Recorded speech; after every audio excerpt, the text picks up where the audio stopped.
Dear students, welcome to my channel Practical Maths Guru. আজি আমি শিকিম ৰিভিজন প্ৰথম খণ্ড। ইয়াতে আছে সমানুপাত। সমানুপাত জানিবলৈ হ'লে ফাৰ্ষ্ট আমি অনুপাতটো জানিব লাগিব আৰু অনুপাতটো আমি আগতে পাই আহিছোঁ, গতিকে চাই লোৱা। ইয়াতে সমানুপাতটো কি দিছে যে সমানুপাত হৈছে দুটা অনুপাতৰ সমতা বা তুলনা।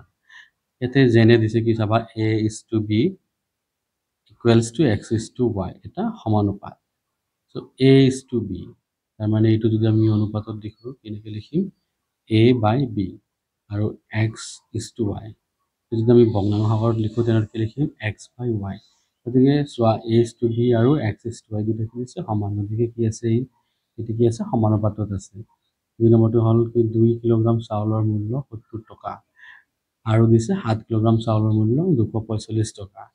ইয়াতে চাউলটো কিলোগ্ৰামত দিয়া আছে, গতিকে প্ৰথমটোত আছে 2 কিলোগ্ৰাম, এইটো আছে 7 কিলোগ্ৰাম আৰু মূল্যটো ইয়াৰ হ'ল 70 টকা আৰু ইয়াৰ হ'ল 245 টকা।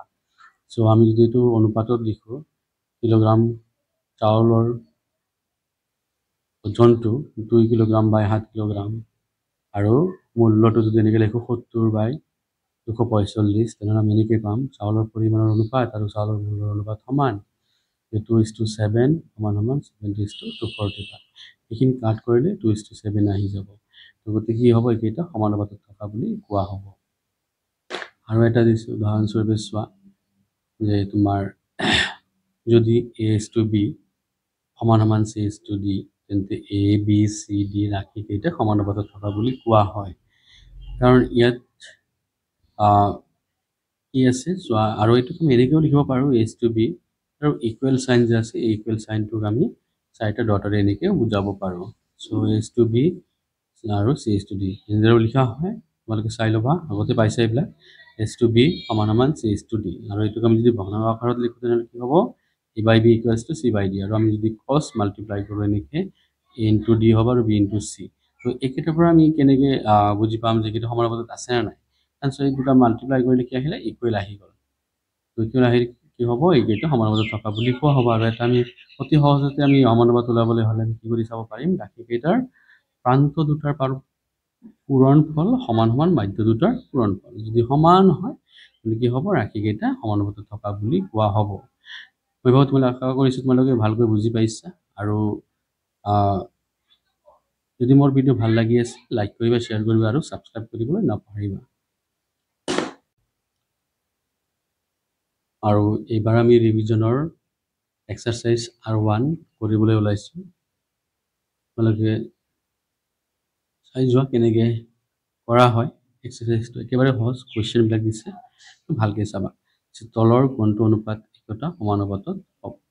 চ' ইয়াতে এই নাম্বাৰটো দিছে 12:21 আৰু 32:56। এইকেইটা দিছে, চাওঁ এইকেইটা কোনকেইটা সমানুপাতত থাকে।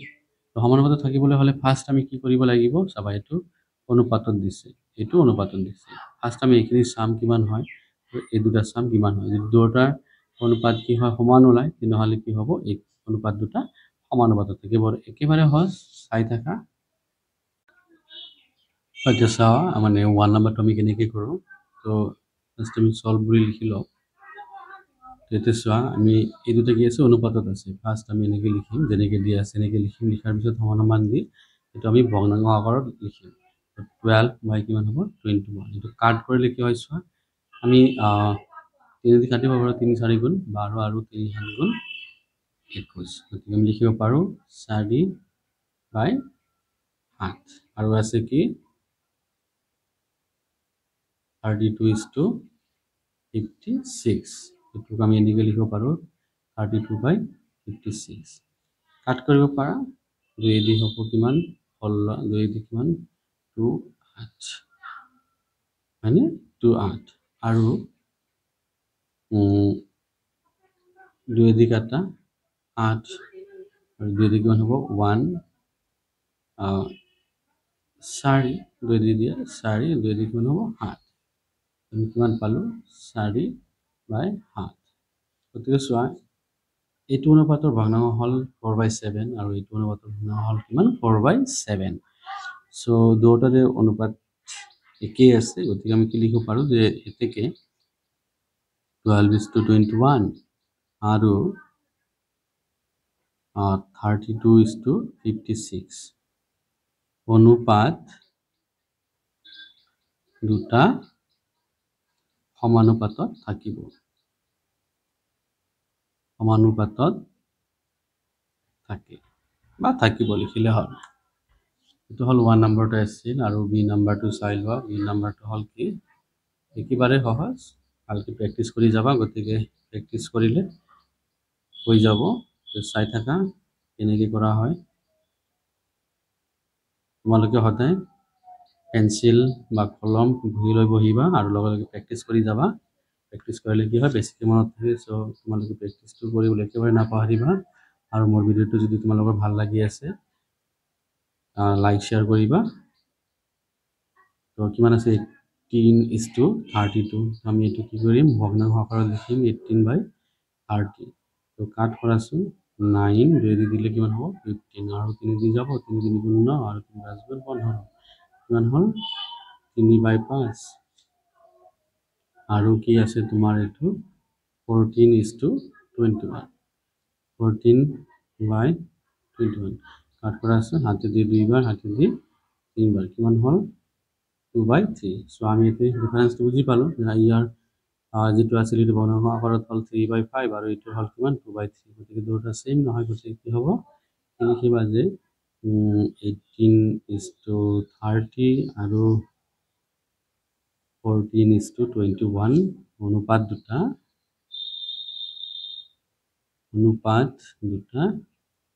সমানুপাতত নাথাকে। সমানুপাতত নাথাকে। আশা কৰিছোঁ বুজি পাইছা। এবাৰ চি নম্বৰটো চোৱা, একেবাৰে চাবা। চি নম্বৰটো হ'ল 22:33 আৰু 33:24। তো ছেম লিখি যোৱা। 22:33। এইবাৰ ভগ্নাংশ আকাৰত লিখা 22/33। কাট কৰিলে কিমান হ'ব, 11 2 গুণ হ'ব 5, 11 3 গুণ 33। এতিয়া আমি লিখিব পাৰোঁ 2/3। আৰু এটা আছে চোৱা 33:24। তো লিখাচোন 33/24। কাট কৰা যায়। কাট কৰিলে 3 1 1 হ'ব আৰু 3 8 গুণ 24, 11/8। গতিকে চোৱা দুয়োটাৰে বেলেগ ওলাল। গতিকে আমি কি লিখিম, 22:33 আৰু 33:24 অনুপাত দুটা সমানুপাতত নাথাকে। সমানুপাতত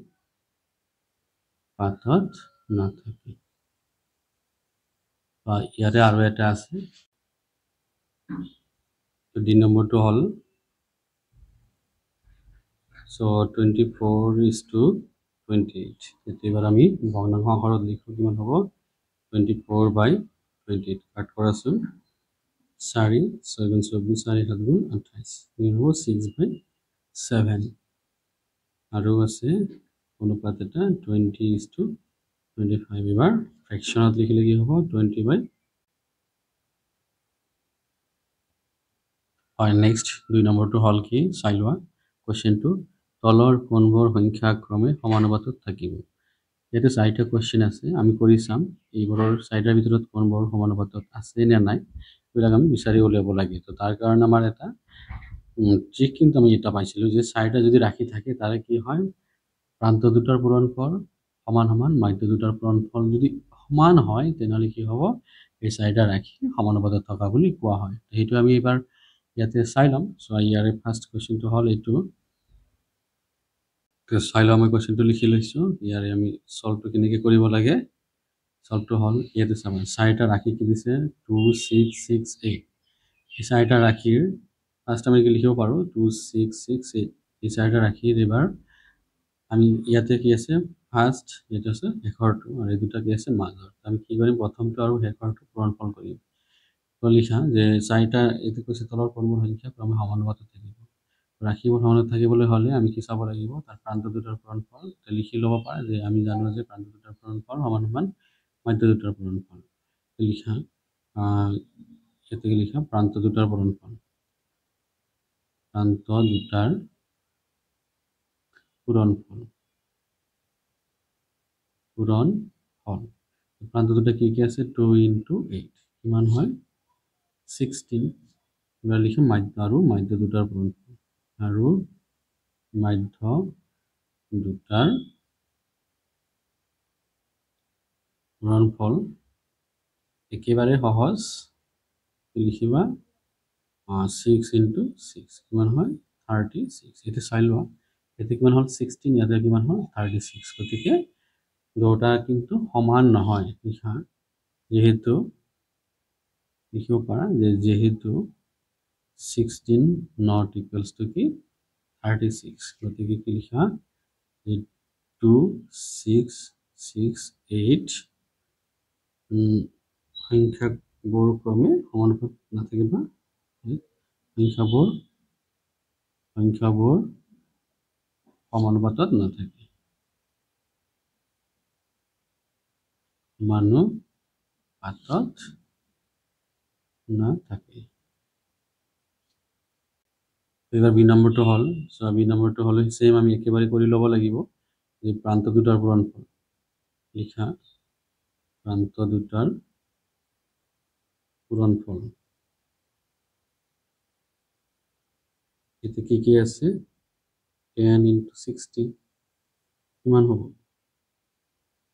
10 × 60 গতিকে কি হৈ আছে তোমাৰ 600 আৰু মাধ্য দুটাৰ পূৰণফল আৰু মাধ্য দুটাৰ পূৰণফল কিমান হ'ব 20 × 30 এইটো কি হৈ আছে 600 গতিকে সো আমি দুটাটো সমান পালো গতিকে কি হ'ব লিখা since যেহেতু কি হয় 600 equals to 600 এটা কি লিখিবা 10 20 30 60 সংখ্যাবোৰ সমানুপাতত থাকে সমানুপাতত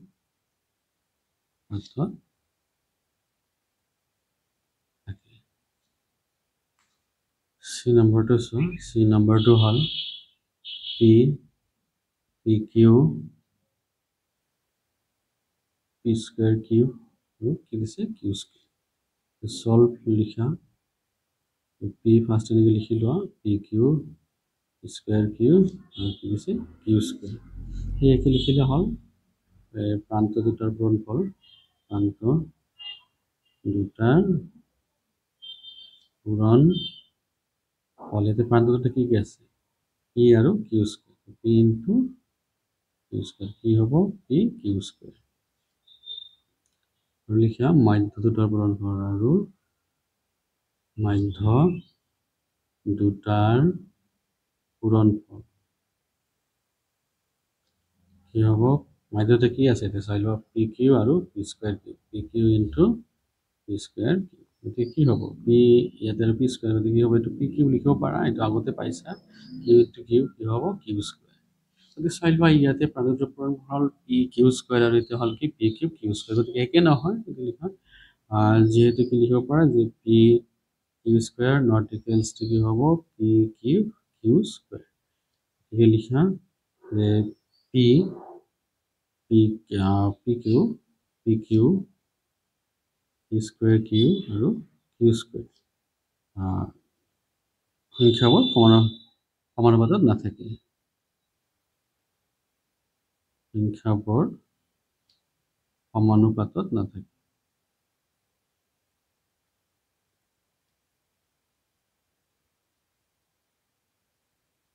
কিন্তু p p q p square q q square মই সংখ্যাবোৰ লিখিছোঁ কাৰণ বুকখনত সংখ্যাবোৰ দিছে গতিকে এইটো লিখি দিছোঁ এবাৰ চাই লোৱা ডি নম্বৰটো হ'ল ইয়াতে দিছে 6 24 30 ইয়াতে কি আছে প্ৰান্ত দুটা কি কি আছে এইটো প্ৰথম ৰাশিটো আৰু শেষৰটো এইটো হ'ল প্ৰান্ত তো লিখা কোৱেশ্চনটো আছে 6 24 30 লিখা এতেকে প্ৰান্ত দুটাৰ পূৰণফল প্ৰান্ত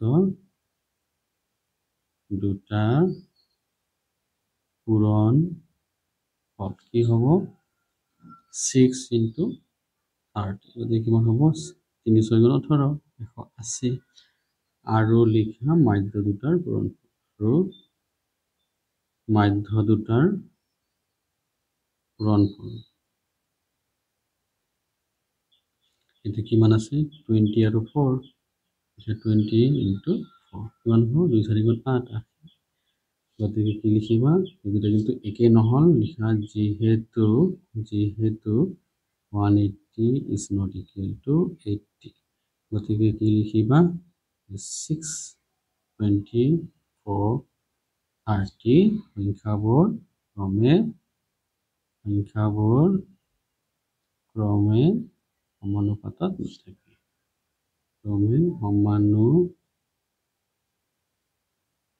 নাথাকে নাথাকে তো 2 নম্বৰটো আমাৰ ক্লিয়াৰ হৈ গ'ল এবাৰ আমি 3 নম্বৰটো আৰম্ভ কৰিবলৈ ওলাইছো তো চাই লোৱা 3 নম্বৰটো কেনেকৈ কৰা হয় 3 নম্বৰটো হ'ল যে খালী ঠাই পূৰোৱা কি লিখিছে যে 1 নম্বৰটো বৃত্তৰ কালি a সমান সমান পাই r স্কয়াৰ যদি a বাঢ়ে তেন্তে r ওলাব লাগে যদি r কমে তেন্তে a ওলাব লাগে আমি কেনেকৈ ওলাম তো তাৰ কাৰণে মই এটা আইডিয়া দি আছো সো একেবাৰে সহজ তো চাই লওক মই দুটা বৃত্ত অংকন কৰিম এইটো সৰু বৃত্ত আৰু এইটো হ'ল কি ডাঙৰ বৃত্ত তো যিকোনো বৃত্তৰ কি থাকে কেন্দ্ৰ থাকে এইটো কেন্দ্ৰ আৰু এইটো কেন্দ্ৰ বৃত্তৰ কেন্দ্ৰ আৰু ইয়াৰ যিকোনো সংযোগী বিন্দু এই দুটা বিন্দু সংযোগ কৰিলে কি হয় ব্যাসাৰ্ধ হৈ যায় য'তে লগ নগ'লেও কিয় পৰা মই ইয়াতে লগ লগাই দিলোঁ গতিকে কি হ'ব এইটো এটা ব্যাসাৰ্ধ হৈ যাব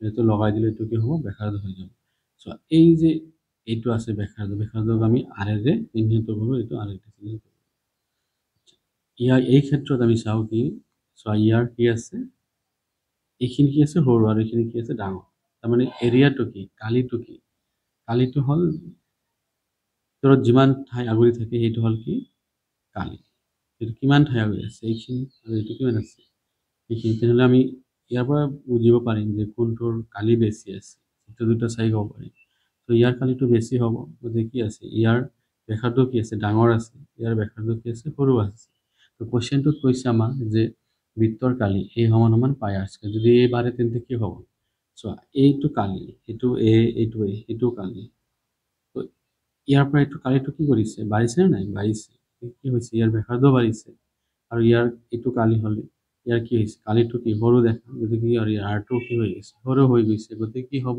1 নম্বৰ কোৱেশ্চনটো যে আমাৰ বৃত্তৰ কালি a সমান সমান পাই r স্কয়াৰ যদি a বাঢ়ে তেন্তে কি হ'ব r2 বাঢ়ি যাব এইটো বাঢ়ে লিখিলে হ'ল আৰু যদি r কমে তেন্তে এইটো কমি যাব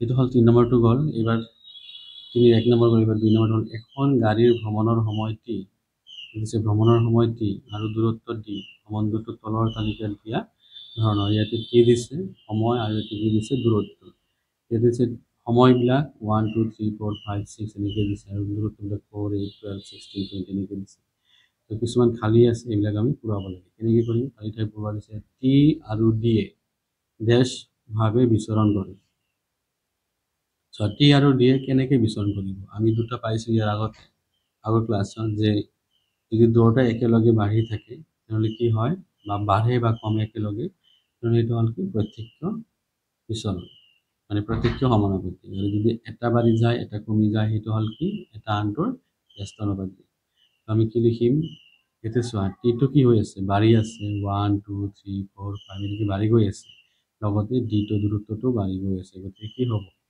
এইটো কি হ'ব তোমাৰ দুয়োটা একেলগে বাঢ়ি গৈ আছে গতিকে কি হ'ব প্ৰত্যক্ষ সমানুপাতিক তো ইয়াতে আমি লিখিম কি প্ৰত্যক্ষ সমানুপাতিক লিখি দিলেই হ'ল এইটো প্ৰত্যক্ষ সমানুপাতিক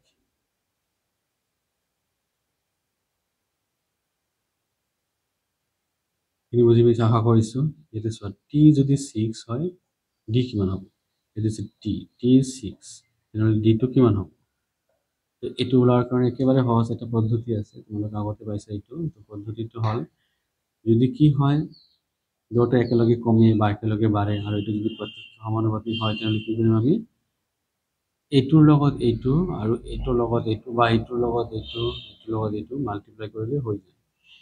কেনেকৈ কৰিব লাগে চাই থাকা ভিডিঅ'টো। ইয়াতে দিছে টিৰ ভেলুটা কিমান দিছে আমাৰ টি ইজ ইকুৱেল টু 6 আৰু ডিটো কি কৰিব দিছে ওলাব দিছে। আমি কি লিখিম ইয়াতে চোৱা টিৰ কাষত যিটো আছে সেইটো ল'ব পাৰা, এইটো ল'লেও হ'ব 5/20 ইকুৱেলছ টু এইটো 6/9 এইটো আমি এক্স বুলি ল'ব পাৰোঁ। সাপোজ এইটো আমাৰ নাই, আমি কি বুলি ল'ম এক্স বুলি ধৰিলোঁ, লোৱাৰ কাৰণে এইটো এক্স লৈ ল'লা। কি কৰিম আমি এইটোৰ লগত এইটো মাল্টিপ্লাই কৰিম, এইটোৰ লগত এইটো মাল্টিপ্লাই কৰিম। ইয়াৰ লগত এইটো মাল্টিপ্লাই কৰিলে কিমান হ'ব 5x হ'ব। এইটো আমি 5x লিখিলোঁ, 5x হ'ল আৰু এইটোৰ লগত এইটো মাল্টিপ্লাই কৰিলে কিমান হ'ব 120 হৈ যাব, 120 লিখা। গতিকে এইটো যদি আমি ইয়াতে কেলকুলেশ্যন কৰোঁ কি হ'ব x ইজ ইকুৱেল টু 120/5 কাট কৰিব পাৰা। 5 2 যা 10, 5 2 গুণ কিমান হয় 10 হয় আৰু 2 কিমান হ'ব 20 4 24 কিমান হ'ব এইটো 24 হৈ যাব, এইটো আহিব 24। তো সিমিলাৰলি ইয়াতে কি দিছে d সমান 28 হ'লে t কিমান হ'ব, এতিয়া চোৱা এইটো 28 দিছে, এইটো কি হ'ব সেই একেই কথা আমি এইটো ইয়াতে কৰিব পাৰিম এনেকৈ যে তোমাৰ আগৰটো কি ওলাল 6 থিটা হ'ল 6 আৰু ইটা হ'ল আমি কি পালোঁ 6 থিটা পালোঁ আমি 6 আৰু ডিটো পালোঁ আমি কিমান, ডিটো পালোঁ আমি 24। তো তাৰপিছতটো দিছে কিমান 28, ডিটো কিমান দিছে 28 আৰু ডিটো আমি ওলাব লাগে। তো আমি কেনেকৈ কৰিম এইবাৰ ক্ৰছ মাল্টিপ্লাই কৰিলে হ'ল। এতিয়া চাই লোৱা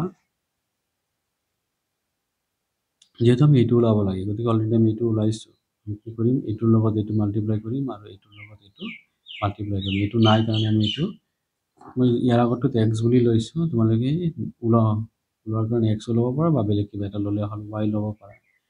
এক্স লৈ ল'লোঁ, চোৱা কিমান হ'ব এইটোৰ লগত এইটো মাল্টিপ্লাই কৰাচোন কিমান হয়, এইটোৰ লগত 6 ইনটু কিমান হ'ব 28 আৰু এইটো আমি কি পাইছোঁ 24 ইনটু এক্স বুলি লৈছোঁ।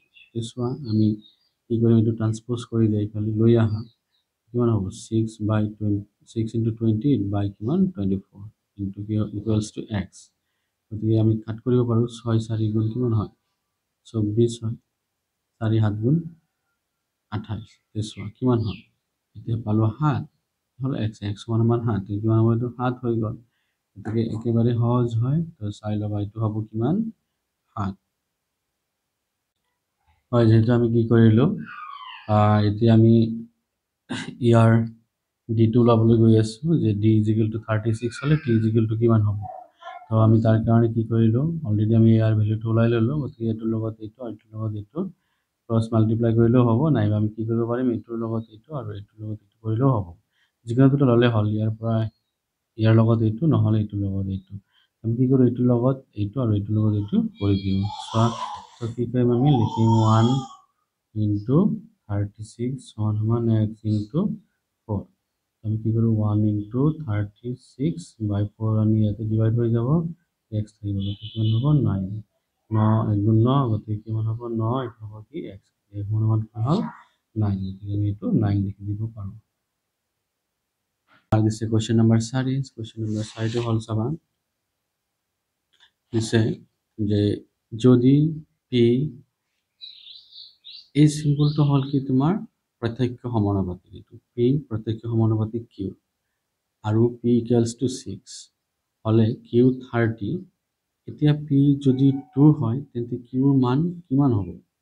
তাৰপৰা কি কৈছে আমাৰ এইটো প্ৰত্যক্ষ সমানুপাতিক, আৰু প্ৰত্যক্ষ সমানুপাতিক কি হয় মানে কি হয় তোমাৰ ক্ৰছ মাল্টিপ্লিকেশ্যন হয়। ক্ৰছ মাল্টিপ্লিকেশ্যন হ'লে কি হয়, কি কৈছে কিউ ভেলুটা 6 আৰু কিউ কিমান দিছে 30, এটা যদি 2 হয় কিউটা কিমান হ'ব। তো চাই লওঁ মই একেবাৰে অতি সহজ পদ্ধতিৰে বুজাই দিছোঁ, টেবুলটো যদি তুমি এনেকৈ বনাই লোৱা চাবা এনেকৈ আমি টেবুলটো বনাই লৈছোঁ। টেবুলটোত এতিয়া যদি আমি পি লওঁ, এতিয়া যদি কিউ লওঁ, তো পিৰ ভেলু ফাৰ্ষ্ট দিছে কিমান 6, তাৰপিছত কিমান দিছে 30, তাৰপিছতটো পি দিছে 2, তাৰপিছতটো কিৰ মানটো নাই, এইটো ওলাব লাগে। আমি কেনেকৈ ওলাম মই অলপ আগতে ডিছকাছ কৰিলোঁ যে কি হয় প্ৰত্যেকটো সমানুপাতিত কি কৰিব লাগে ক্ৰছ মাল্টিপ্লাই এনেকৈ মাল্টিপ্লাই কৰিব লাগে চোৱা এইটো নাই মানে আমি কি কৰি ল'ম এক্স বুলি ধৰি ল'ম মাল্টিপ্লাই কৰাচোন কি হয় এইটো 6x হ'ব এইটো কিমান হ'ব 30 × 2 হ'ব তো এক্সটো আমি এইফালে ৰাখোঁ আৰু 6 সেইফালে গৈ পেলাই ডিভাইড কৰি দিওঁ কাৰণ ইয়াতে মাল্টিপ্লাই হৈ আছে 6টো লৈ আহা তো এবাৰ কাটি দিয়াচোন 6 5 গুণ কিমান হয় 30 গতিকে কিমান হ'ব এক্স ইজিকেলটো কিমান হ'ব 5 2 গুণ কিমান হয় 10 গতিকে চোৱাচোন এতিয়া 10 আছে নে আছে গতিকে চোৱা একেবাৰে সহজ ভয় খাব নালাগে একেবাৰে সহজ তো নেক্সট কুৱেশ্যনটো চোৱা কুৱেশ্যন নম্বৰ 5 দিছে তলৰ তালিকাখনৰ খালী ঠাইত y মান লিখা y মান লিখিব দিছে চোৱা এইটো x আৰু y কি হৈ আছে এইটো 1 2 4 8 এইটো কিন্তু বাঢ়ি গৈ আছে এইটো চোৱা 32 16 8 এইটো কিন্তু কমি গৈ আছে যদি কি হয় এটা বাঢ়ে এটা কমে তেনেহ'লে এইটো কিন্তু কি হয় তোমাৰ ব্যস্তানুপাতিক হয় গতিকে ব্যস্তানুপাতিকত আমি কি কৰিব লাগে আমি আগৰটোত কি কৰিছোঁ ক্ৰছ মাল্টিপ্লাই এইবাৰ কি কৰিম এইবাৰ ডিভাইড কৰিম এইটো বাই এইটো চোৱা এইটো কিন্তু ভেলুটো আমি ওলাব লাগে গতিকে আমি এইটো এক্স বুলি ধৰি লৈছিলোঁ এক্স বুলি ধৰি ল'লে কি হ'ব এইটো হৈ যাব আমাৰ এইটো হ'ব যে 4/8 লৈছোঁ মই আৰু এইটো 8/x লৈছোঁ গতিকে কি কৰা যায় চৰি গতিকে চোৱা 5 নম্বৰ কুৱেশ্যনটো হ'ল তলৰ তালিকাখন খালী ঠাইত y মানটো ওলাব লাগে তো ইয়াতে x ৰ মানবিলাক দিছে আৰু ইয়াতে y মানবিলাক দিছে x ৰ মানবিলাক হ'ল চোৱা 1 2 4 8 আৰু y মানবিলাক 32 16 8 এইটো ওলাব লাগে গতিকে চোৱা মানে x ৰ মানবিলাক আমি চালে গম পাওঁ যিটো কি আছে বাঢ়ি গৈ আছে আৰু y মানটো কি হৈ আছে কমি গৈ আছে গতিকে কি হ'ব তোমাৰ এটা আনটো কি হ'ব ব্যস্তানুপাতিক তো কেনেকৈ লিখিম ব্যস্তানুপাতিক হ'লে এনেকৈ লিখিব লাগে এইটোৰ লগত এইটো পূৰণ হৈ যাব এইটোৰ লগত এইটো পূৰণ হৈ যাব কিন্তু আমি প্ৰত্যেক সমানুপাতিক কি লিখিছিলোঁ এইটোৰ লগত এইটো পূৰণ এইটোৰ লগত এইটো পূৰণ কিন্তু এইটোত অলপ বেলেগ কাৰণ এইটো ব্যস্তানুপাতিক গতিকে আমি এইটোৰ লগত এইটো পূৰণ কৰিম এইটোৰ লগত এইটো পূৰণ কৰিম তো চাই লওঁ কেনেকৈ কৰিম এইটো আছে 4ৰ লগত 8 পূৰণ কৰিলে কিমান হ'ব 4 × 8 আৰু এইটোৰ লগত এইটো মানে ইয়াতে একো নাই মানে কি আমি এক্স বুলি ধৰি ল'লোঁ অতি মানে সোনকালে কৰাৰ কাৰণে 8 × x এনেকৈ লিখিব পাৰা গতিকে আমি যিহেতু এক্সৰ মানটোহে ওলাব লাগে গতিকে কি হ'ব 4 × 8 ইয়াতে এক্সটো এইফালে লৈ আহাচোন ডিভাইড হৈ যাব আৰু এক্স থাকিব গতিকে কাট কৰি দিয়াচোন কি হয় থাকিব 4 অনলি 4 থাকিব কি হ'ব এক্সৰ ভেলুটো কিমান হ'ল 4 হৈ গ'ল তো চোৱা ইয়াতে এনচাৰটো কিন্তু দিয়া আছে এক্সৰ ভেলুটো কিমান হ'ল 4 এইটো হ'ব এনচাৰটা